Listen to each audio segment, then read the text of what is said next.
기도하겠습니다. 하나님, 오늘도 우리에게 새 생명을 주시고 건강 주시고 또 주님 앞에 나와 기도하며 찬양하며 하루를 시작할 수 있는 마음 주셔서 감사합니다.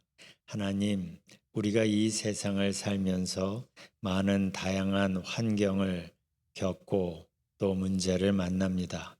그러나 어떠한 상황에서도 우리가 하나님 품 안에서 주님과 함께 동행하게 하여 주시고, 그래서 다윗이 사망의 음침한 골짜기에 있어도 두렵지 않다고 고백했던 것처럼 우리도 오늘을 살며 주님과 동행하며 주님의 날개 아래서 이 하루를 살게 하여 주시옵소서.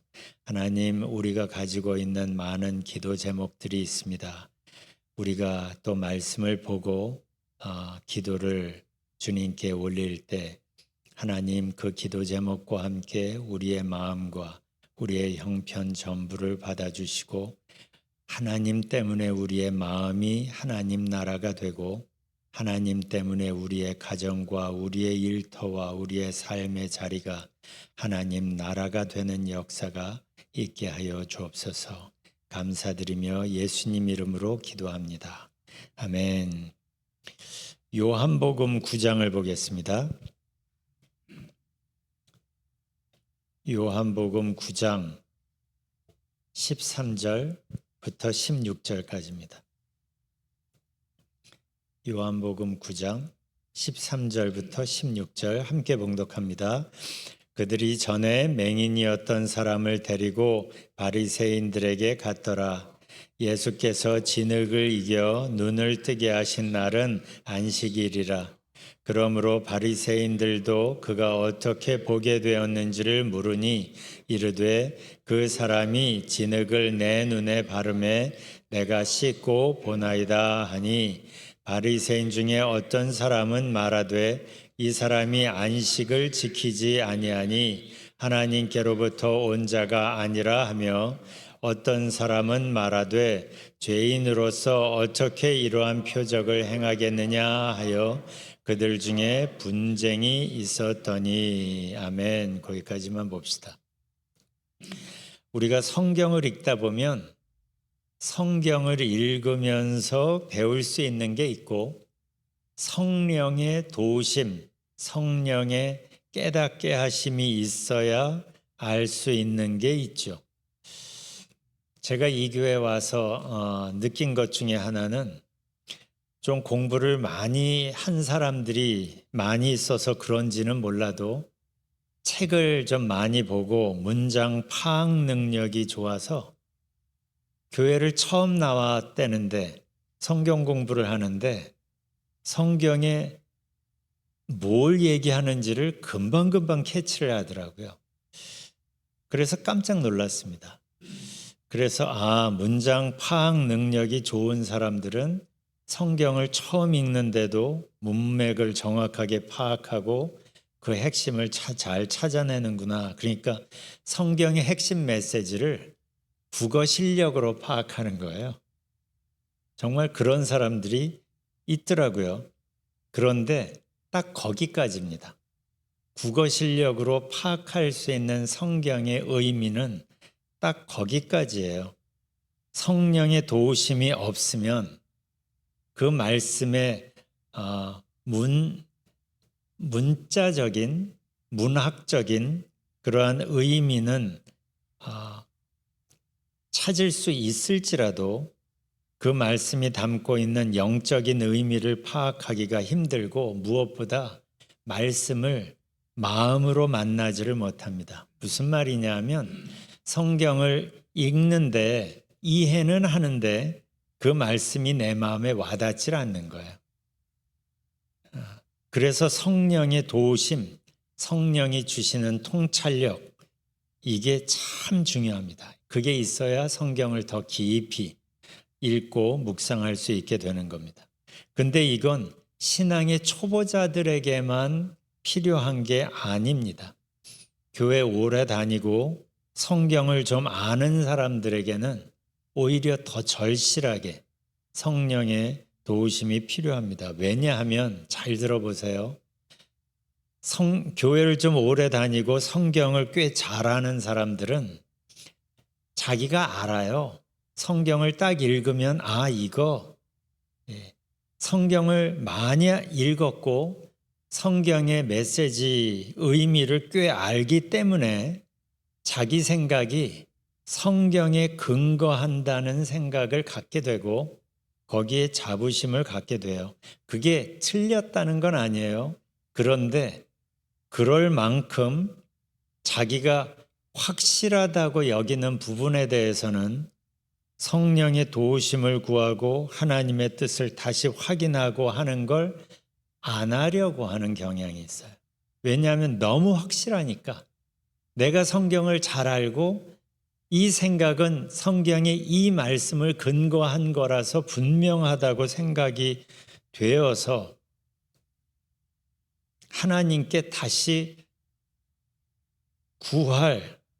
확인할 필요를 느끼지 않는 건데 오늘 본문은 그게 얼마나 위험한지를 보여주는 겁니다.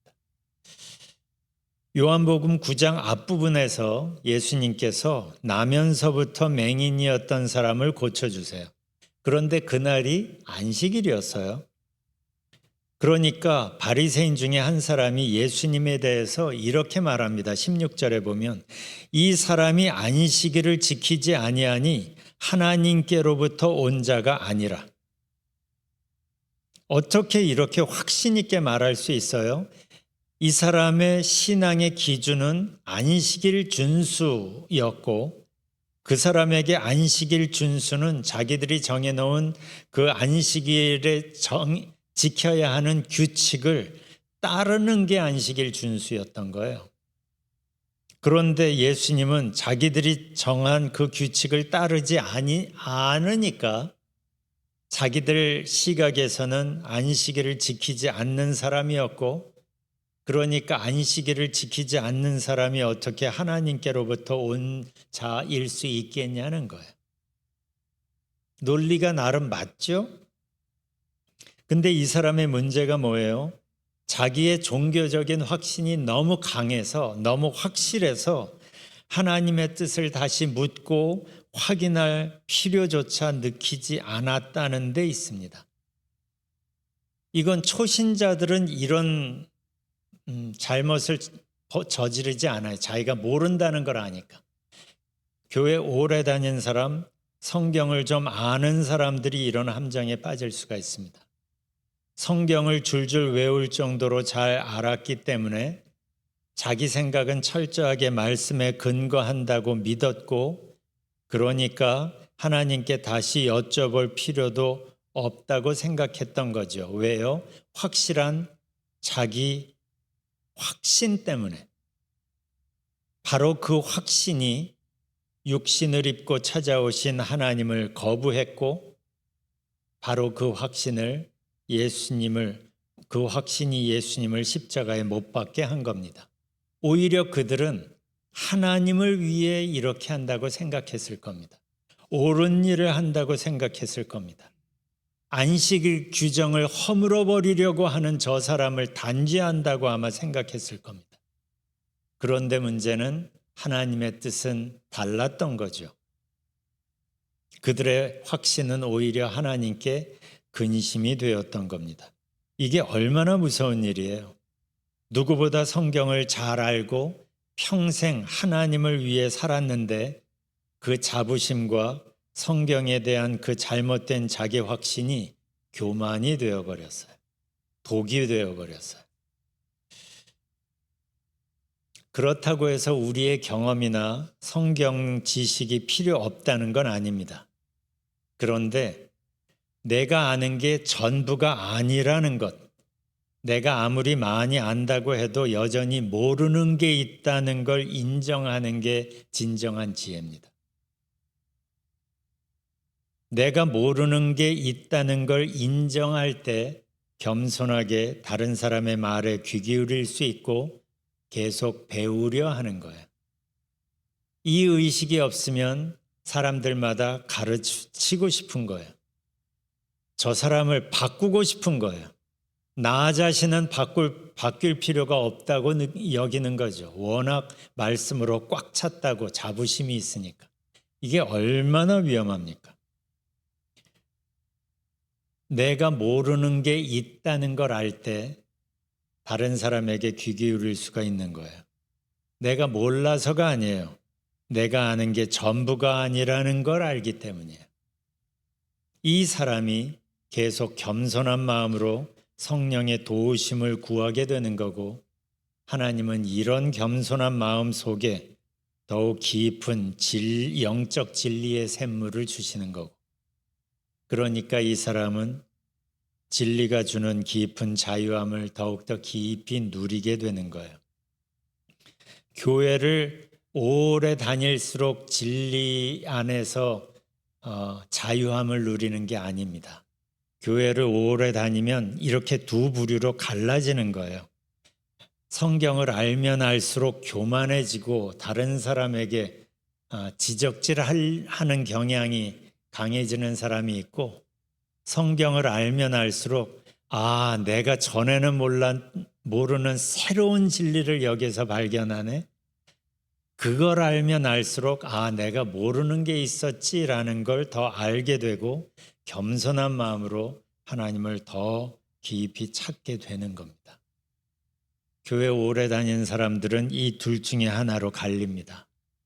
여러분이 지금 걸어가는 길은 어떤 쪽인지 한번 돌이켜 보시기를 바라요. 하나님을 알면 알수록, 하나님을 섬기면 섬길수록 하나님 안에서 내가 더 작아지고, 하나님의 진리의 빛 앞에서 전에는 죄가 아니라고 생각했던 것들조차도 죄처럼 여겨지는, 그래서 바울이 인생의 마지막에 내가 죄인 중에 괴수다라고 말한 거예요. 죄를 더 많이 져서가 아니라 하나님을 향하여 눈이 열리니까 전에는 보이지 않던 것들이 보이면서 나 스스로 더 자격 없음을 알게 되고 더 겸손하게 더 은혜를 구하게 되는 거예요. 이게 바울의 모습이었고, 이게 하나님의 은혜를 깊이 아는 사람의 정상적인 모습이 되는 겁니다. 이 아침에 우리가 더욱더 겸손하게 주님께 나아가고 주님의 은혜를 구하면서 하나님과 더 깊은 동행함으로 이 하루를 보내시기를 주님의 이름으로 축원합니다. 아까 불렀던 찬송 419장, 통일 찬송 478장 1절 부르고 기도하겠습니다.